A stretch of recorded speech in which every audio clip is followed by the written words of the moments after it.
Le prophète sallallahu alayhi wa sallam nous dit, le jeûneur, au moment où il va rompre le jeûne, a une demande qui ne lui est jamais refusée.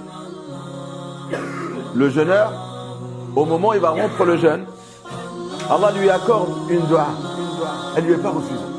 Ce hadith montre que le mois de Ramadan, parmi les trésors qu'il a, c'est une dua qui est exaucée avant de rompre le jeûne.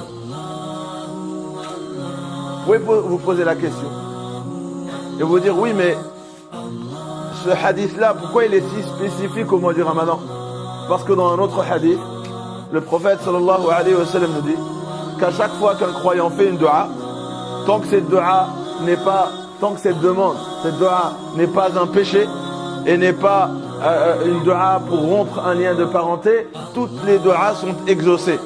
Le hadith dit où Allah il accorde la dua, où Allah à travers cette dua il repousse un mal qui lui équivaut, où Allah réserve la récompense pour le jour du jugement.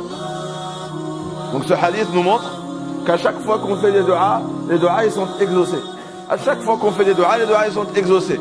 Où Allah il nous donne exactement ce qu'on lui a demandé, où il repousse un mal, où il nous réserve la récompense le jour du jugement. Et la personne, quand elle arrive le jour du jugement, elle voit une montagne de récompenses et dit à Allah, c'est quoi cette récompense? Il lui dit, ça c'est toutes les duas que tu m'as demandé, que je n'avais pas accordé, j'ai préféré te les donner en récompense dans l'au-delà. Et le croyant dira, oh Allah, si seulement tu me les avais toutes refusées sur terre. Par rapport à la récompense qu'elle vaut dans l'au-delà. Vous savez, quand on demande à Allah Azza wa Jal, Allah nous donne une des trois. Où il exauce, où il repousse un mal, où il nous la réserve. Ça c'est quand on demande quelque chose à Allah Azza wa Jal et que peut-être les portes des cieux sont fermées. Mais le mois de Ramadan, c'est pas pareil. Les portes du paradis sont constamment ouvertes. La flèche que tu envoies, elle atteint sa cible. Parce que les portes sont ouvertes. C'est-à-dire donc tout ce qu'on demande est exaucé. Il y a quand même une condition.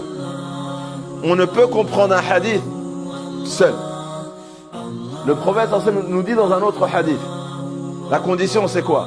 Ud'u Allah wa antum muqinuna bil ijaba. Quand vous demandez à Allah, ayez la certitude qu'Allah il vous exauce votre demande. C'est une histoire de certitude.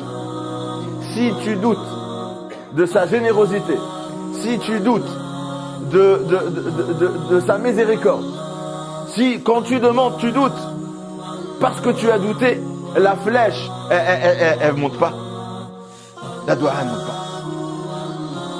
Le prophète sallallahu alayhi wa sallam nous a appris à demander à Allah. C'est un manque de respect que de douter de lui. Tu demandes, tu me donnes. Au fond de toi, s'il me donne, c'est bon, s'il me donne pas, tant pis. Tu demandes et tu doutes. Le doute annule la doua. Le doute annule ta demande.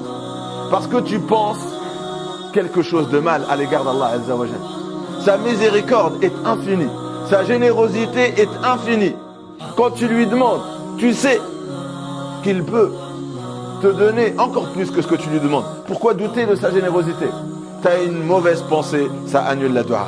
Mais si tu demandes à Allah Azza wa Jal pendant les nuits de Ramadan, pendant les jours de Ramadan, et quand tu lèves les mains vers Allah Azza wa Jal, tu lui demandes avec certitude, ta dua est exaucée.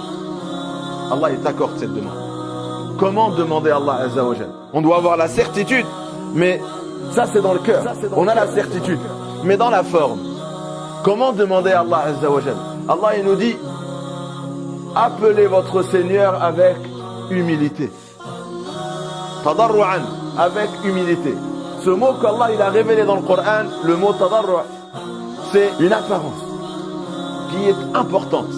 Quand Allah te regarde, lui demander, ne fais pas celui qui n'est pas dans le besoin, ne fais pas celui qui n'a aucun reproche à se faire et quelqu'un qui mérite d'être exaucé. Non, ça annule ta dua.